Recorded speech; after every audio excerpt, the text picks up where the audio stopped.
Of all the different types of Australian homes, what type do you live in? Is it an inner city terrace or an outback homestead? An iconic Queenslander or a high-rise apartment? Or is it a modular home built from prefabricated materials? Modular homes get made in a factory and can be put on a truck and delivered to where you want it. They can be small or tall and are touted as one solution to Australia's housing crisis. You can do it quicker, you can do it cheaper, and you can do it of better quality. Most housing in Australia isn't actually designed by architects. There's not a lot of... I'm going for a drive with architect Adam Haddo to check out a modular home in Sydney's north. I'd like to see modular construction take up 50% of the Australian housing market.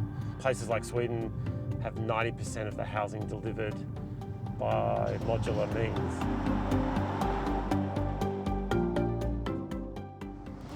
So Jason, this is a good example of a modular house. And just by looking at it, Yeah. what makes it modular? You can see the ground floor set up off the ground. You can see it's made out of lightweight materials. There's no brick, there's no stone. The other thing that really gives it away is you can see that it's made up of bits. So there's kind of three predominant pieces of the house. Wow, look how high that big brick is. Whoa! Each of the four modules came together very carefully. Going in there. Yep. I might squish the buildings. Hopefully not. Oh, it was very exciting. We had a whole crowd out the front of neighbours that are just, were walking past and went, oh my goodness, it's really cool.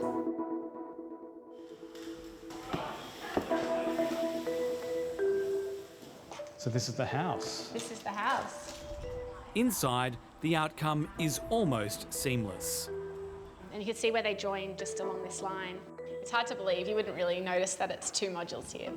Lucy and her family were living in an old 70s house on the same block, but decided to knock it down to build two modular homes, the second as an investment. Well, we had two children after moving here, and we just were packed to rafters. The average cost to build a traditional new home is about $500,000. The cost of a modular home varies from about $100,000 to more than $1 million. In terms of a custom build, it was cheaper, definitely, because it was designed for our block and everything was as we wanted it, and it was cheaper than you would pay for a site builder for that. The kitchen and bathrooms were already installed, and the development progressed at a whirlwind speed when compared to a conventional build, which can take up to 12 months. They knocked down our house on the 4th of August this year, and then they delivered the houses on the 7th and 8th of October. The actual installation was 2 days for both houses. Governments around Australia are pouring millions into modular homes for public housing, and I've come to Wollongong to see an example. Hello, I'm Warren. Come through, mate, come through. Retiree Warren Horniman is a tenant in this new home built by the New South Wales Government. It's a welcome upgrade from his previous lodgings. This place over the road there, it's very old, and it needs a lot of work.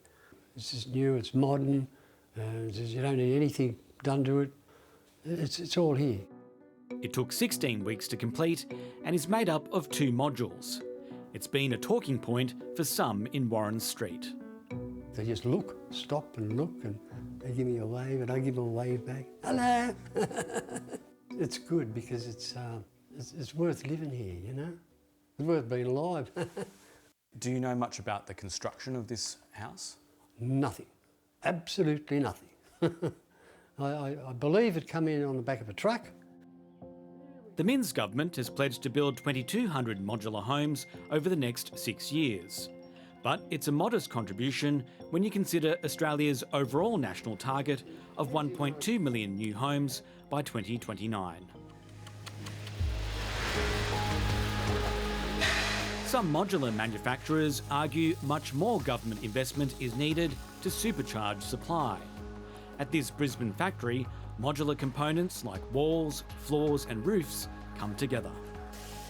Fleetwood is by far Australia's largest modular manufacturer. We've got 7 factories across 5 states in Australia.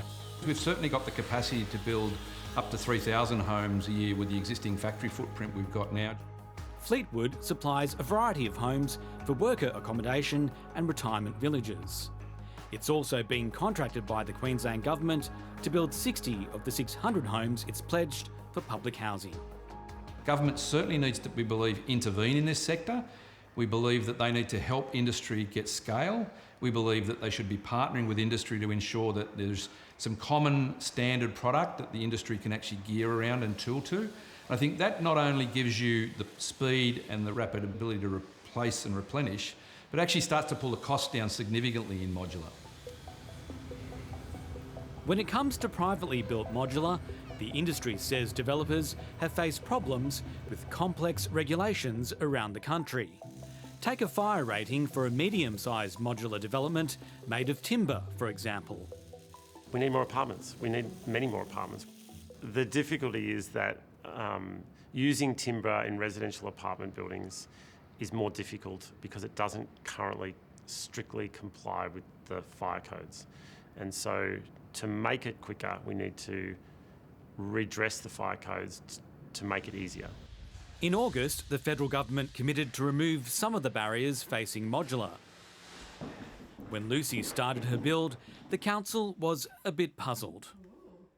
In the first instance, we were given a form that was for a caravan park to install, a manufactured caravan to the site.